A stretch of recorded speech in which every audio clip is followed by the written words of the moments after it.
Canal Abelhas de Brahma Caatinga. Perguntas e respostas para ABC. Sou Gilvan, sou biólogo, sou mestre em ciência animal e sou criador de abelhas. Pergunta que vocês têm feito e eu vou responder. Olha, minha abelha, uma pergunta de mais 2 pessoas, 3 pessoas fizeram isso. Minhas abelhas não estão aceitando a garapa de açúcar. Meus amigos, suspende, cessa a alimentação. Ah, mas é muito nova, pouca alimentação. Você começa a alimentar a abelha. Eu, por exemplo, quando eu faço uma multiplicação, que é isso que eu faço, inclusive veio aqui um criador semana passada, e ele observou e disse, olha, você faz com poucas abelhas. Eu digo, sim, para não dar baixa na colônia. Se eu faço 1 por 1, aquela eu tinha feito 1 por 1, outras eu faço 2 por 1. No caso lá, eu tinha feito 1 por 1, tinha pego crias e adultas, campeiras, chamadas campeiras. Então eu tenho esse cuidado para não deixar a abelha um pouco debilitada. Mel de ápice. Gente, mel das africanizadas, muitas abelhas não querem aceitar. Fazer o que para aceitar? Porque elas, às vezes, no instinto do animal, elas fecham, o alimentador se assemelha a uma reserva. Tá? Fechou o alimentador, é reserva. Inclusive até o tubete fica lá na alimentação externa. E do bebedouro também de passarinho que fica dentro da caixa.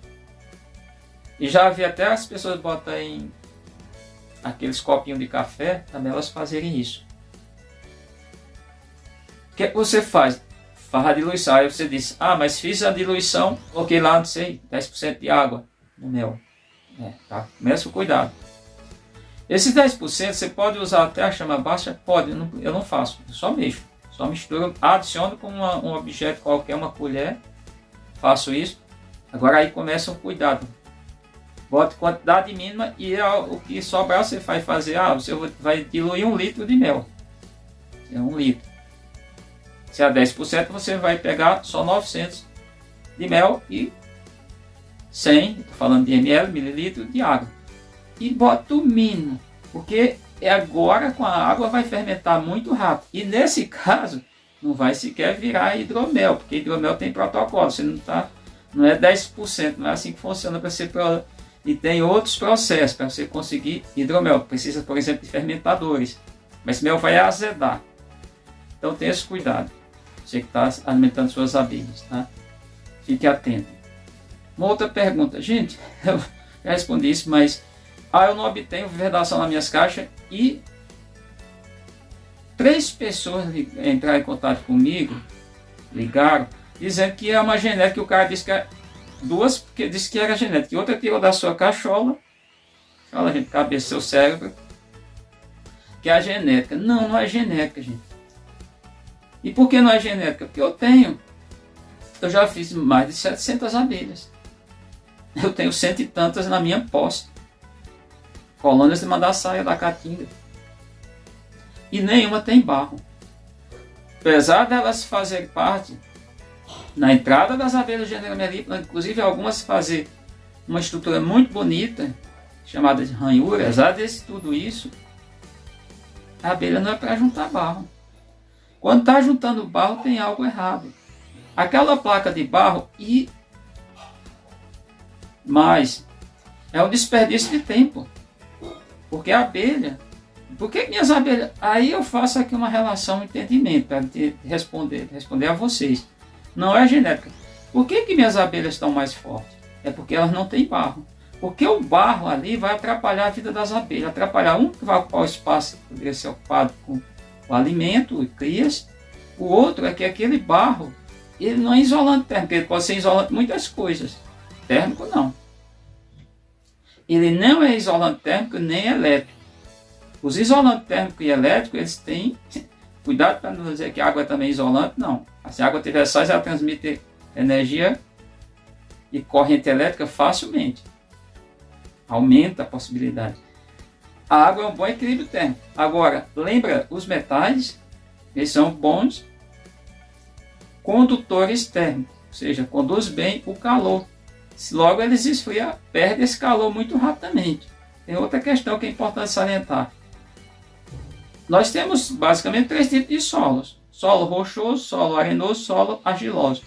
O solo argiloso, que é o barro mesmo propriamente, que é o que a abelha pega, eles vão até 37%, pode ter até 37% de minérios, sais. Todos eles excelentes condutores térmicos, pelas suas características. Então, o que está acontecendo com vocês estão indo numa vibe, ou seja, numa linha de raciocínio que não é genético, não é real, porque na natureza, eu conheço a abelha da natureza.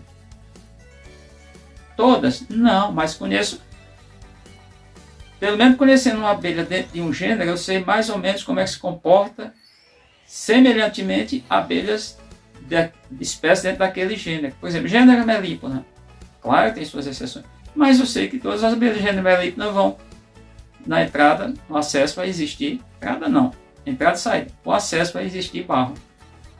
Isso é fato, isso é indiscutível. Agora lá dentro você abre a abelha, não tem. Fazer a divisória vai ajudar? Absolutamente não. Não vai sanar essa questão. É caixa de camada, tirar, adicionar módulos, vai funcionar? Também não. E funciona até se usar o que eu fiz. Eu tenho um vídeo aí que mostra como resolver. Agora dá um trabalho medonho. Né? Todo mundo vai fazer aquilo ali. Mais ainda, é sujeira. Bom, simbiose das abelhas. Gente, eu prefiro não falar simbiose. Ou protocooperação nas relações que são positivas, dita positiva entre a abelha e outros organismos vivos. Protocooperação, mutualismo. Mutualismo existe em abelhas. Qual mutualismo que existe em abelhas já estudado? É o caso de alguns microfungos, que são leveduras, de modo geral, e toda abelha tem isso, que é para fermentação, para mudança, para maturação do mel e do pólen. Esses micro-organismos, eles vivem mutualismo. O que é o mutualismo propriamente dito? A relação ecológica na qual não pode ser separada. Se separar um organismo vivo, por exemplo, esse bicho que vive lá nas abelhas, se retirar ele das abelhas, ele morre. Se retirar das abelhas e isentar das abelhas, excluir, as abelhas também não vão ter problema, vão morrer. Não é o único, tem vários tipos, mas principalmente fungos, microfungos. Isso é uma simbiose. O pessoal tem falado, mas isso não é simbiose, isso é mutualismo. E o que é a protocooperação? Eu vou pegar como exemplo as cupiras. Cupira, seja a cupira Partamona cupira, a Partamona siridoensis, tem outras que vivem no cupim de barro. Ali a protocooperação, só tem de simbiose, mas ela depende, se morrer os bichos, tem um até na casa do meu sogro, como ele não falou nada, ele vai morrer. Ele pegou lá no desmatamento, tem um pessoal que derruba muita mata em Morelândia, eu digo que tem que passar para a caixa, nesse cupim ela morre. O que acontece? Ali o cupim, qual é a importância do cupim e a protocooperação? Porque é uma relação ecológica que um bicho não depende do outro diretamente. A cupira pode até viver sem o cupim, talvez. Agora, o cupim não depende de nada para a existência dele, se tem ou não no cupim uma cupira. Então, naquele caso ali, ela está controlando. E a protocooperação, teoricamente, é no oco também, que o oco verde, ele mantém a termorregulação, aumenta, mantém a temperatura interna, onde a abelha está arranchada.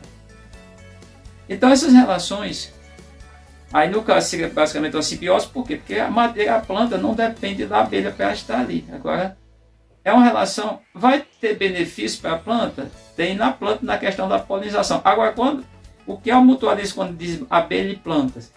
Esse é mutualismo diferente da protocooperação, que é a abelha lá dentro do caule. É a questão da polinização. A planta não produz néctar nem pólen para as abelhas, mas depende, porque a reprodução das plantas depende de polinizadores, de indivíduos que transportem esse gameta para acontecer, de fato, a fecundação. Aí é fecundação, porque vai ao encontro de gametas e vai formar um embrião. Tá bom? Se fosse animais, seria célula ovozigoto. No caso lá das plantas, é um grão. É uma semente. Ou outra maneira que você queira falar. Quais plantas que dependem disso? As plantas chamadas angiospermas. O que é a angiosperma? As plantas da caatinga aqui, todas. Raramente em algum local de encosta, podemos ter até algumas pteridófitas, que são samambaias. Tá? Então, essa relação é mutualística. E por que é mutualística? Separar também, se tirar as abelhas, os polinizadores das plantas, elas deixam de existir, porque elas não têm como se reproduzir. Demora, não é do dia para a noite, né? Hoje, amanhã elas vão desaparecer. Se tirar as plantas, as abelhas também desaparecem porque elas não vão ter alimento. Então a relação não é porque ninguém aí seja bom, porque na natureza não existe essa... Entendam? Não existe essa relação. É porque uma depende da outra. Você não pode retirar uma da outra. Então você que questionou o que é simbiose, de fato não tem uma simbiose. Tem relações ecológicas positiva e terra negativa entre a abelha com outros seres vivos. E essas espécies têm exemplificado para que você possa entender a importância de você manter esses bichos coesos, vivendo todos juntos e misturados. Dito isso, a gente fecha aqui a nossa edição 110.